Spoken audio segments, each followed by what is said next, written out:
Hello friends, स्वागत है आपका आपके ही अपने YouTube चैनल एमआर क्लासेस में। तो चलिए बढ़ते आगे श्रृंखला की स्टडी के अंदर स्टार्ट करते हैं क्वेश्चन से। कल अपन ने कुछ क्वेश्चन किए थे जो परसेंटेज के ऊपर बेस्ड हैं। उम्मीद करते हैं आपको क्लियर हुआ होगा। तो उसी श्रृंखला के अंदर अपन आगे बढ़ते हैं, देखते हैं नेक्स्ट क्वेश्चन को। तो नेक्स्ट क्वेश्चन दे रखा आपके पास में, एक मशीन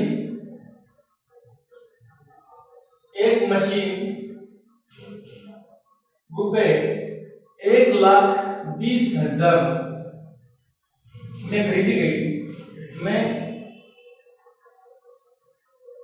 खरीदी गई तथा इसका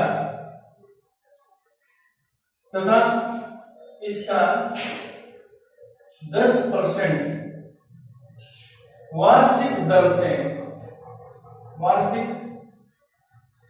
से अवमूल्यन होता है। तो 2 वर्ष बाद इस मशीन का मूल्य क्या होगा? इस मशीन का मूल्य क्या होगा? ये क्वेश्चन आपको दिया गया। वेरी सिंपल क्वेश्चन है। आपके अंदर एक बोला गया है कि एक मशीन है, उस मशीन का जो लागत मूल्य या फिर खरीदा गया जो मूल्य है, यानी कि जिसको खरीदा गया 1,20,000 रुपए में, यानी एक मशीन को खरीदा गया 1,20,000 रुपए के अंदर। अब आपको पता है कि कोई भी मशीन या फिर अपन कोई भी मोबाइल वगैरह खरीदते हैं तो हर साल उसकी रेट क्या होती है? गिरती है। वो किसी भी दर से गिर सकती है। किसी भी नए फोन का खरीदे अगले साल उसको बेच के देगी, क्या रेट मिलेगी आपको? वही रेट नहीं मिलेगी जो आपने खरीदी थी।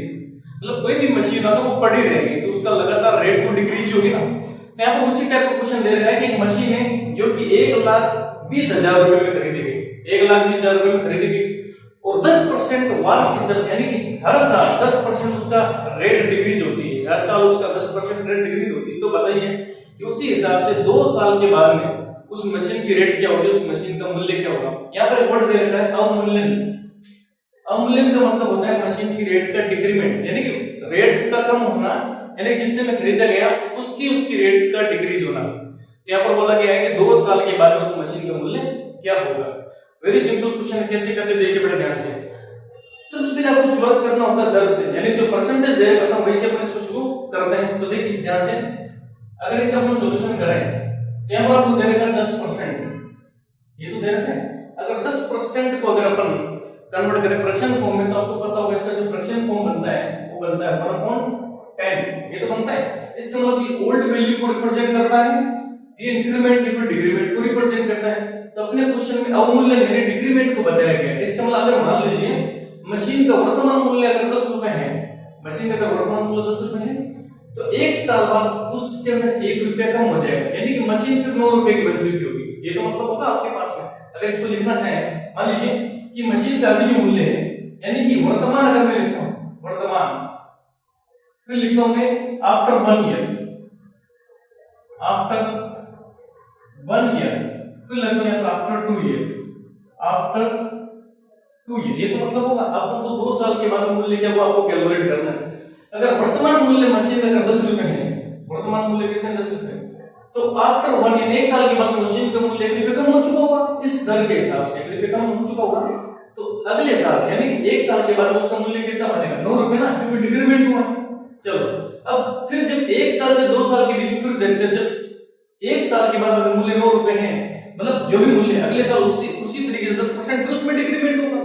इसी के लिए फिर अपन वापस मान लेते हैं, यानी ये तो उन 2 संख्याओं का अनुपात है। अगर अपन माने कि अगले साल मान लो मशीन का मूल्य 10 रुपए, अगले साल मान लीजिए कि मशीन का मूल्य 10 रुपए, तो उसके अगले साल फिर 9 रुपए होगा उसी दर के हिसाब से, यानी उसमें भी डिक्रीमेंट होगा। तो यहाँ पर ये क्या बनेगा आपके पास में? 9 रुपए। ये तो बनेगा आपके पास में, यानी कि अगर इन वर्तमान और 1 साल की बात करें तो वर्तमान में अगर मूल्य 10 रुपए है तो 1 साल के बाद 9 रुपए बनेगा। इसी तरीके से यही हिसाब अगर अपन फर्स्ट ईयर और सेकंड ईयर के ले रहे हैं तो मान लो पहले साल में मूल्य अगर 10 रुपए है तो उसके अगले साल फिर 1 रुपए कम होगा, 2 रुपए। अब अपन क्या करते हैं कि ये जो दो दे रखा आपके पास में 10 और 9, ये दो वर्तमान और फर्स्ट ईयर का अनुपात है, और ये जो 2 दे रखा है वो फर्स्ट ईयर और सेकंड ईयर का अनुपात है। इन तीनों का आपको मिश्र करना है, यानी कि मिश्र अनुपात बनाना है। और अपन को मतलब होगा आपको वर्तमान और 9 साल के बाद से। अगर इसको हमेशा अनुपात बनाया है। तो मैंने आपको बताया था कि हमेशा इसको इससे मल्टीप्लाई करते तब इसका अनुपात निकलेगा, इसको इससे मल्टीप्लाई करते हैं तो इसका अनुपात निकलेगा। अगर मैं इसको इससे मल्टीप्लाई कर दूं तो फर्स्ट ईयर का अनुपात निकलेगा। तो अगर मैं इसको इससे मल्टीप्लाई करता हूं तो बेटा क्या बनेगा 100, और इसको अगर इससे मल्टीप्लाई कर दूं तो कितना बनेगा 81, ये तो बनेगा। अच्छा, अब ये आपके पास में अनुपात बन चुका है वर्तमान और 2 साल के बाद का। अब देखो यहाँ पर मशीन का मूल्य वर्तमान में दे रखा है 1,20,000, 1,20,000, यानी कि वर्तमान में मशीन का मूल्य कितना है 1,20,000 रुपए। ये तो मूल्य आपके पास वर्तमान में। अब वर्तमान में मूल्य अपने हिसाब से कितना बना 100। अब 100 से फिर 1,20,000 कब बनेगा जब मैं इसको मल्टीप्लाई करूंगा 1200 से, यानी 1200 से मल्टीप्लाई करना पड़ेगा, तभी जाके ये 100 से वापस 1,20,000 में कन्वर्ट होगा। इसी प्रकार इस 81 को भी अगर मैं इससे मल्टीप्लाई कर दूं 1200 से, अगर 1200 से मल्टीप्लाई करें तो ये कितना बनने वाला, अगर इसको अलग से मल्टीप्लाई करके डायरेक्टली, यानी कि 1200 को अगर 81 से मल्टीप्लाई करें तो देखो यहाँ पे ये 2 जीरो तो पहले लगा लेते, चलो बात, यानी कि 12 को 81 से मल्टीप्लाई करते हैं तो क्या बनेगा 8 को 2 से मल्टीप्लाई करें 2 आएगा, 8 को 1 से करेंगे 1 आएगा इनटू, फिर इसको 8 से 12 को मल्टीप्लाई करें तो 16 कैरी 1 और ये बनेगा 9, यानी कि बनेगा 279। इस 2 जीरो आगे 2 जीरो लगा ले जो अपन ने कैंसिल किए थे, यानी कि मशीन का जो मूल्य बनेगा वो बनेगा 97,200 रुपए। इसका मतलब क्या आएगा 97,200। इसका मतलब ये हुआ कि अगर मशीन का मूल्य वार्षिक दर यानी 10% से डिक्रीज होता है, अवमूल्यन होता है, तो 2 साल के बाद में मशीन का मूल्य क्या बनने वाला है 97,200। ये तो बनेगा। अगर इसी तरीके से आपको 1 साल के बाद, अभी तो आपके पास आंसर कितना है, ये तो आंसर, अगर आपको बोले कि 1 साल के बाद में मशीन का मूल्य क्या है, तब आपको इन दोनों का अनुपात लेंगे, इन दोनों का अनुपात बेटा कितना बनेगा 90 तो बनेगा। फिर इसको भी अपन किससे मल्टीप्लाई करेंगे 1200 से, जब इसको भी 1200 से मल्टीप्लाई करेंगे तो 3 जीरो से 3 दूरी आपको लिख देता हूं, ये तो आएगा 12 जब 9 से मल्टीप्लाई करते हैं तो कितना आता है 108, ये तो बनेगा। यानी तब आपके पास मशीन का जो मूल्य बनेगा ये कुछ बनेगा, यहाँ पर था 1,20,000 रुपए, समझ गए। यहाँ पर मशीन का मूल्य क्या बनेगा, यहाँ पे 1,08,000 रुपए, ये तो बनेगा 1,08,000 रुपए, यानी 1 साल बाद मशीन का मूल्य होगा 1,08,000 रुपए और 2 साल के बाद मतलब 97,200 रुपीज, यानी 97,200 रुपए। अगर इसी क्वेश्चन को अगर हम थोड़ा चेंज करते हैं, उल्टा कर दें इस क्वेश्चन को, तो अगर मैं इस क्वेश्चन को मान लीजिए इस तरीके से लिखता हूं कि एक मशीन, अच्छा मैं इसको लिख देता हूं क्वेश्चन को ताकि चेंज कर दे, इसी क्वेश्चन को मैं दोबारा लिखना चाहूं, ठीक है। यानी कि दूसरे अगर मैं इसे 2 साल का मूल्य दे देता हूं, फिर आपको पूछता वर्तमान मूल्य क्या होगा, इसी क्वेश्चन से ही मैं सेकंड कैटेगरी के क्वेश्चन बनाना चाहूं तो देखो क्या बनेगा। यहां से देखिए, यहां पर मैं लिखता हूं इस क्वेश्चन को, यदि एक मशीन का 10% वार्षिक दर से 10% वार्षिक दर से अवमूल्यन होता है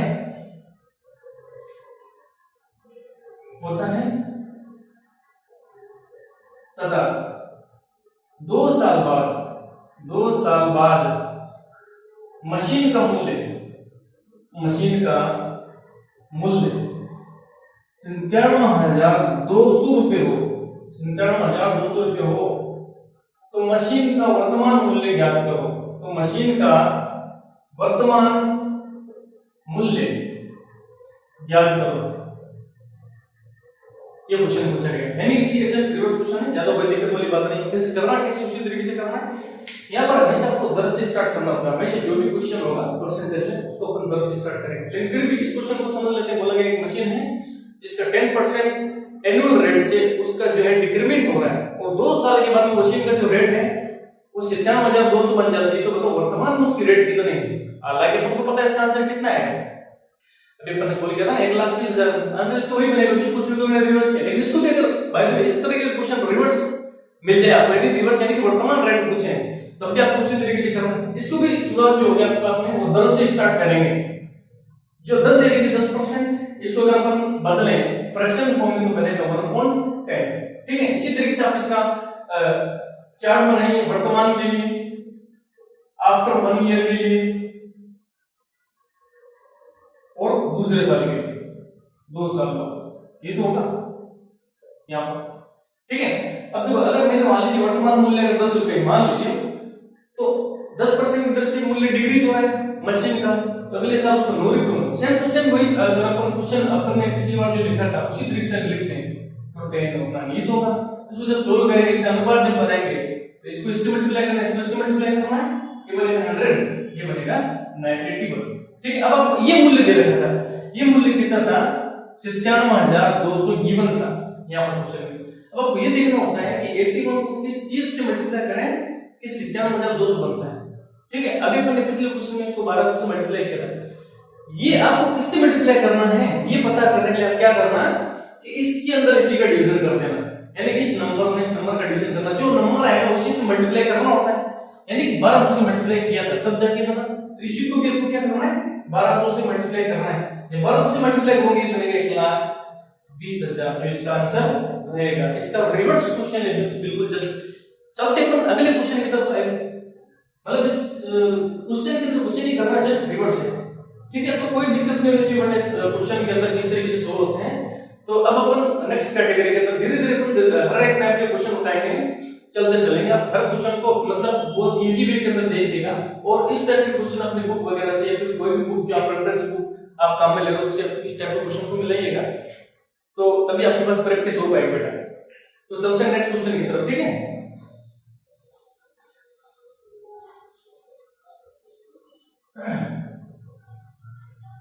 मतलब क्वेश्चन है कि मान लीजिए कि एक बच्चा, जिसको चलो अपन नाम दे देते हैं, मान लीजिए कि रमेश है, एक बच्चा है जिसका नाम है रमेश। ठीक है, रमेश ने ये परीक्षा के अंदर प्राप्त अंकों के आधार पर परसेंट, यानी कि किसी परीक्षा के अंदर किसी बच्चे ए ने या किसी बच्चे बी ने इतने परसेंट अंक प्राप्त किए और इतने अंकों से फेल हो गए। इस टाइप के क्वेश्चन आपने बहुत देखे होंगे, यानी कि किसी बच्चे ने किसी एग्जाम के अंदर इतने अंक प्राप्त किए, इतने परसेंट अंक प्राप्त किए, इतने मार्क्स से फेल हो गया, या फिर इतने मार्क्स हो या फिर इतने मार्क्स उसने जरूरत से अधिक लेके आया, यानी कि मिनिमम मार्क्स से इतने मार्क्स वो अधिक लेके आया। तो बताइए पूर्णांक कितना होगा, या फिर उस एग्जाम के अंदर टोटल मार्क्स कितने थे। इस टाइप के क्वेश्चन अपन करने की कोशिश करते हैं बेटा। यहाँ पर बोला गया है कि मान लीजिए रमेश ने, यानी रमेश को बात लिखता बेटा, मान लीजिए कि किसी परीक्षा में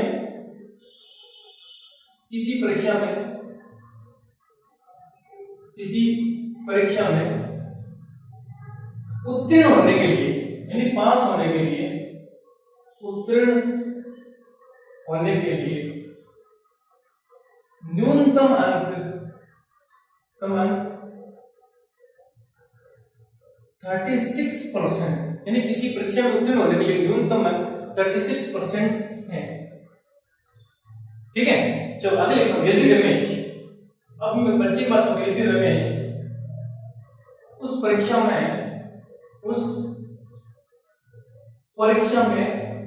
24 अंक अर्जित करता है, 24 अंक अर्जित करता है, प्राप्त करता है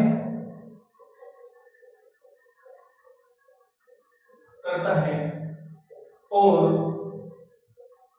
मान लीजिए कि 9 अंकों से फेल हो जाता है, अनुत्तीर्ण हो, 9 अंकों से अनुत्तीर्ण हो जाता है,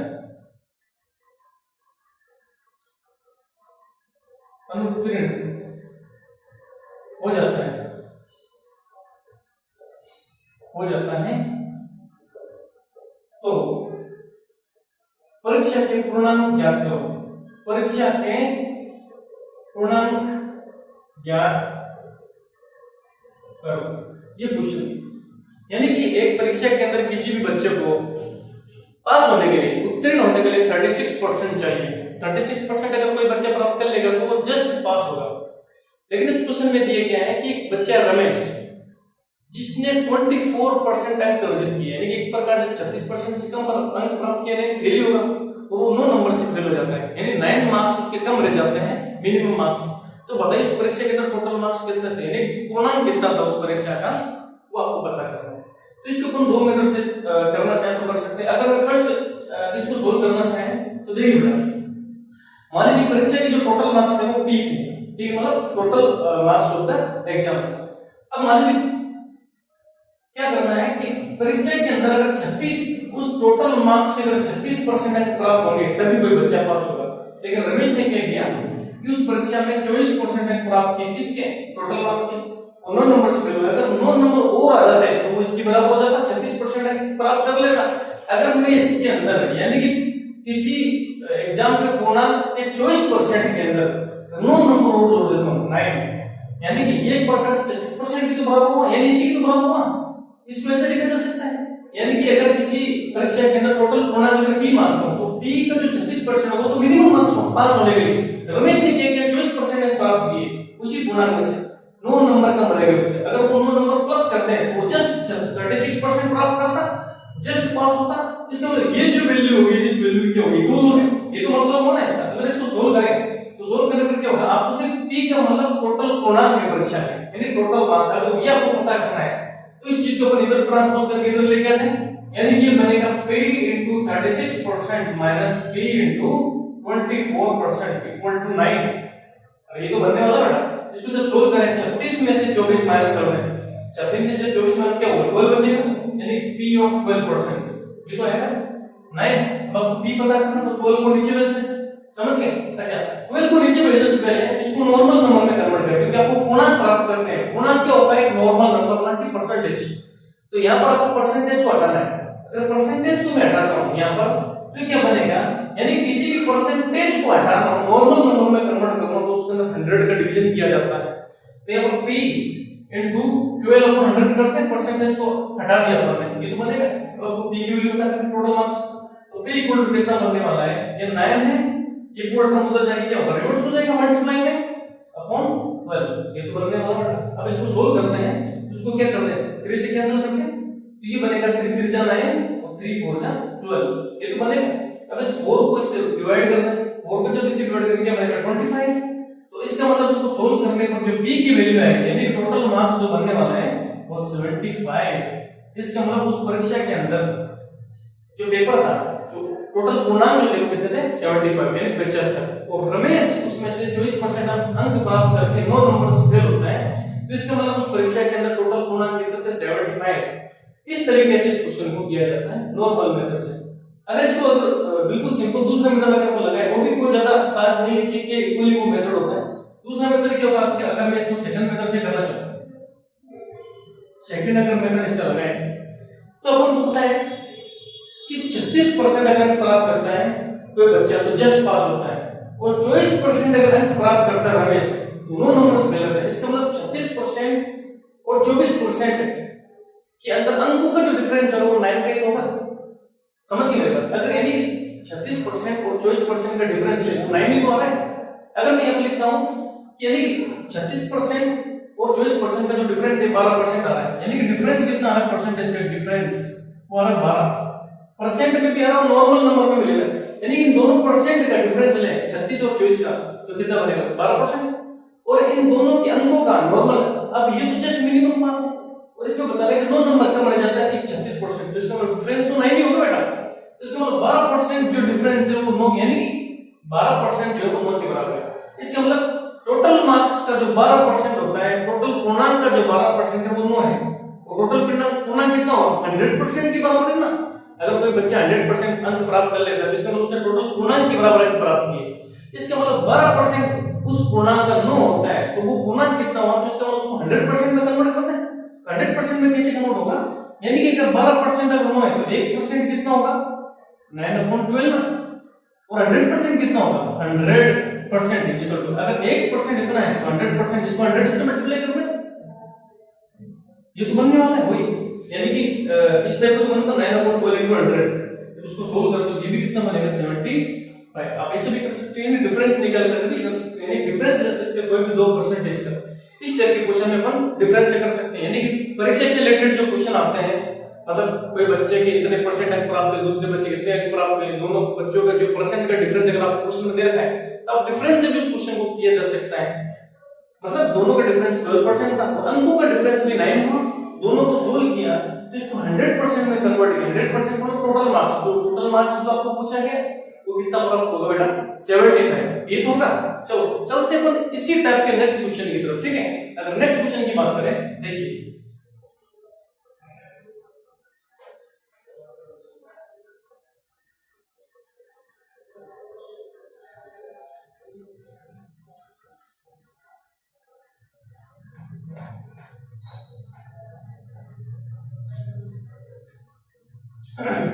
नेक्स्ट क्वेश्चन की अगर अपन तरफ चले, मतलब किसी परीक्षा में क्वेश्चन लिखता हूं मैं कि किसी परीक्षा में ए, यानी दो बच्चे ए है और बी लूंगा मैं, किसी परीक्षा में ए 30% अंक प्राप्त करता है, यानी किसी परीक्षा के अंदर एक बच्चा ए है, वो 30% अंक प्राप्त करता है और वो 45 यानी 45 मार्क्स उसके कम रह जाते हैं पास होने से, यानी कि वह 45 अंकों से अनुत्तीर्ण हो जाता है,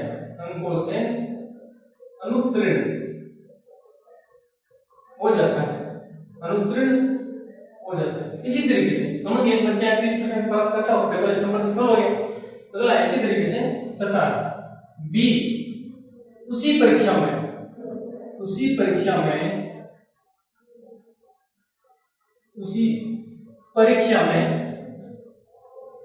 42% यानी 42% अंक प्राप्त करता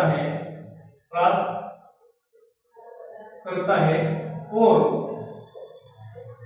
न्यूनतम परीक्षा के लिए आवश्यक न्यूनतम अंक से 45% अधिक अंक अर्जित करता है, यानी और परीक्षा के लिए आवश्यक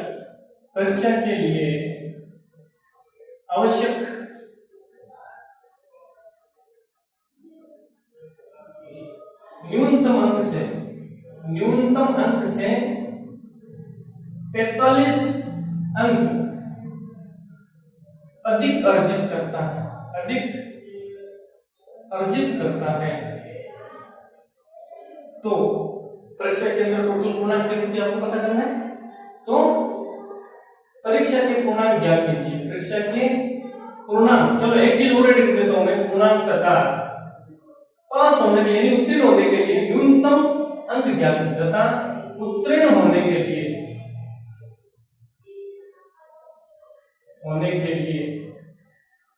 न्यूनतम अंक ज्ञात कीजिए।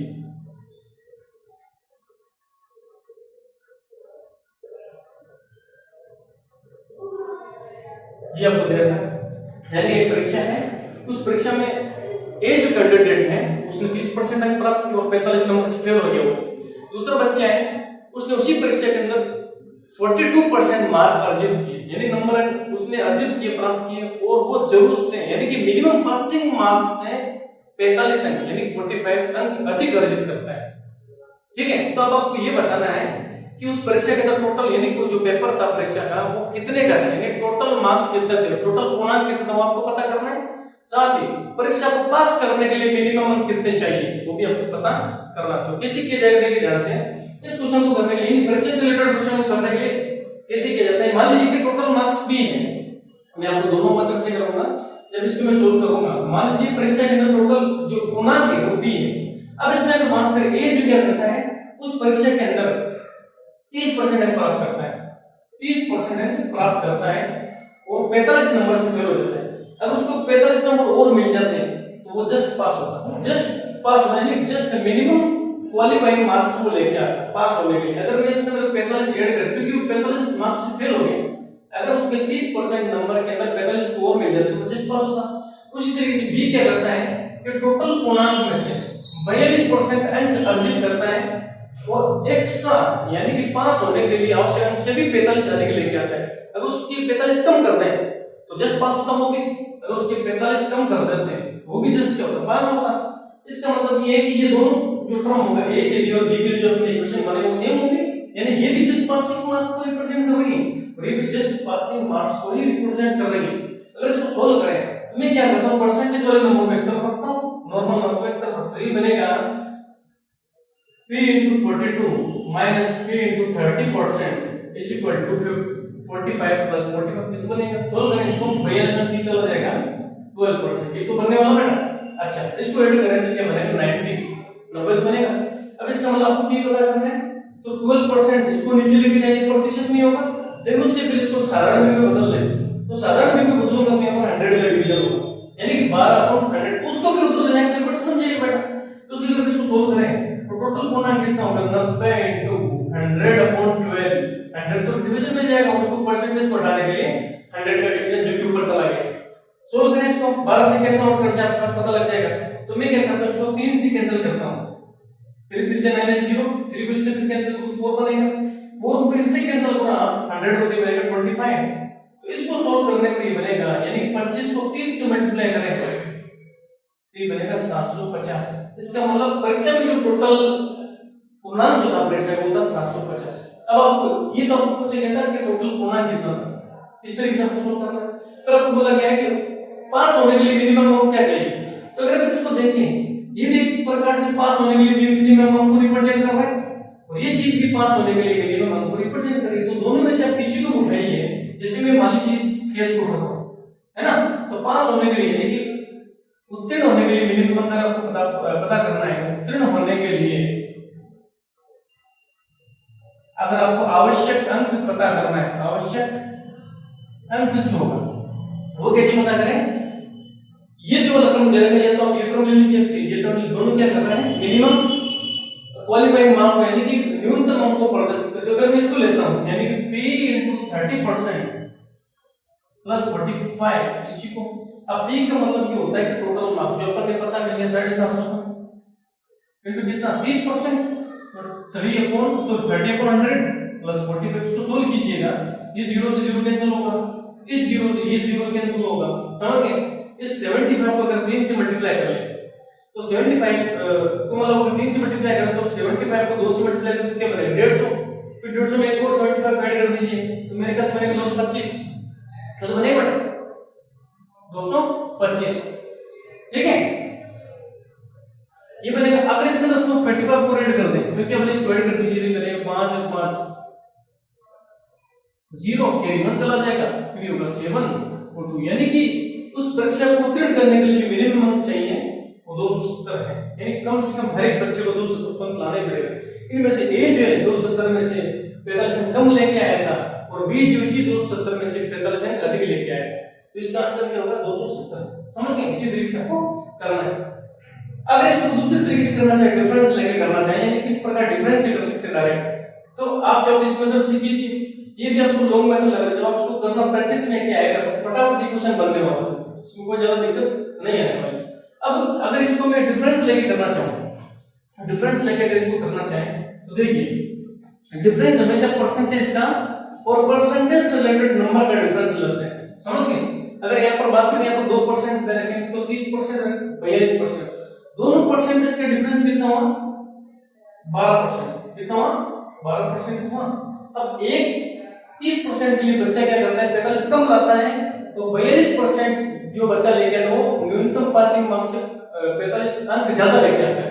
तो इन दोनों का डिफरेंस देखें तो 90 तो डिफरेंस हुआ, जैसे मान लीजिए ये न्यूनतम पासिंग मार्क है, एक बच्चा जो है वो न्यूनतम पासिंग मार्क्स से 45 अधिक लेके आ रहा है और एक बच्चा 45 कम लेके आ रहा है, तो इन दोनों का जो डिफरेंस होगा तो 90 बन गया ना बेटा, 90।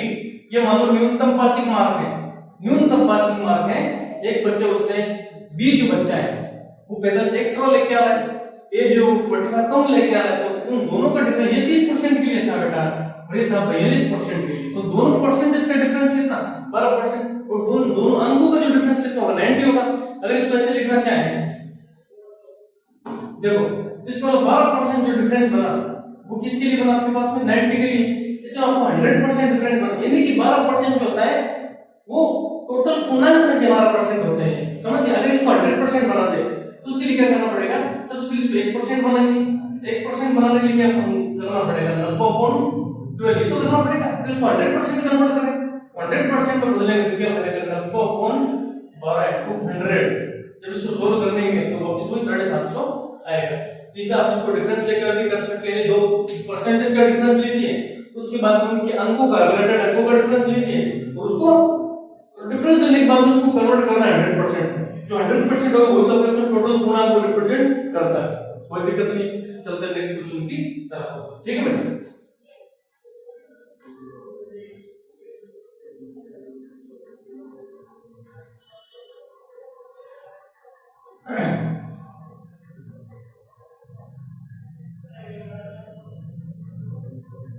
चलिए नेक्स्ट क्वेश्चन है, किसी परीक्षा में ए तथा बी क्रमश अधिकतम अंकों का 60% तथा 30% अंक प्राप्त करते हैं। चलो लिख दो यहाँ पे, किसी परीक्षा में ए तथा बी क्रमशः अधिकतम पूर्णांक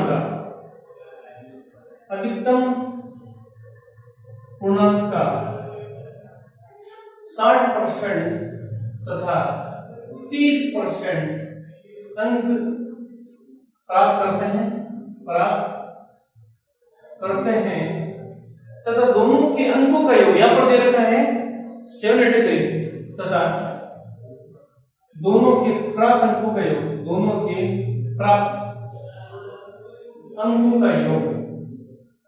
अंकों का योग जो है वो मान लीजिए 783 है। तो परीक्षा में पूर्णांक ज्ञात, यानी परीक्षा के पूर्णांक ज्ञात कीजिए, यानी परीक्षा में टोटल जो मार्क्स थे वो कितने थे, पूर्णांक ज्ञात कीजिए। ये क्वेश्चन आपको दिया हुआ है, यानी एक परीक्षा है, उस परीक्षा के अंदर जो एक कैंडिडेट है वो उसके टोटल मार्क्स का टोटल पूर्णांक का 60% अंक अर्जित कर रहा है, दूसरा बच्चा वो 30% अंक अर्जित कर रहा है, लेकिन दोनों के मार्क्स को ऐड करते हैं तो टोटल मार्क्स कितने आ रहे हैं 783, यानी 788 प्राप्त हो रहे। तो बताइए उस परीक्षा का पूर्णांक कितना था। उसी तरीके से करते हैं, मान लीजिए उस परीक्षा के टोटल पूर्णांक जो है आपके पास मान लीजिए कितने p है, तो अगर अकॉर्डिंग टू क्वेश्चन अगर अपन इसको चले तो अगर टोटल पूर्णांक p है तो ए बच्चा जो उसका 60% अंक लेता है, बी जो बच्चा टोटल पूर्णांक का 30% अंक लेता है, अगर दोनों को ऐड करते हैं तो कितना आ रहा है 783 तो आ रहा है। आपको क्या पूछेगा, टोटल पूर्णांक पता करना है, आपको p पता करना है। पहले इन दोनों को सोल्व कर लेते क्या बनेगा, p into 90 तो बनेगा, 90 तो बनेगा इज इक्वल टू 783 ये तो बनेगा। अब आपको p पता करना है तो 90 को सबसे पहले नॉर्मल फ्रैक्शन में बदलें, तो 90 का जो नॉर्मल फ्रैक्शन होता है मैंने आपको लिखा था 90%, ये तो आप उसको परसेंट बढ़ाने के लिए आप सीधा हटा लीजिए, 100 लगा लीजिए, ये तो फ्रैक्शन होगा। या फिर आपको पता होगा कि 9/10 होता है, आपको डायरेक्ट लिखा था 90 का, ये चलो इसको नॉर्मल मेथड मतलब ज्यादा कोई फ्रैक्शन पार्ट ना लेकर के इसका परसेंटेज को ही हटा देते हैं, तो 90/100 इक्वल टू 783 लिख सकते हैं, सही है। अच्छा अब इसको p पता करना है, रिवर्स करना है, तो p इक्वल टू क्या बनेगा 783 into 100/9, ये तो बनेगा 0 से 0 कैंसिल। अब इसको कैंसिल कर दो 3 से, जो 9 दे रखा है ना, सॉरी ठीक है। अगर इसको 9 से कैंसिल करें तो 9 1 9, इसको 9 से कैंसिल करूंगा तो 9 8 जा 72, यानी कि बहुत तरह है, 9 को 8 से मल्टीप्लाई कर दो तो 72 होता है, यानी कि 72 कैंसिल मतलब नहीं बात यहां पे कितना 6 बचेगा, ये बनेगा 63 63, ये 7 से चलो 63, नहीं 9 से 9 6 से 63 ये तो बनेगा। अब इसको 87 को अगर अपन 100 से मल्टीप्लाई करें सॉरी 10 से तो क्या बनेगा 870।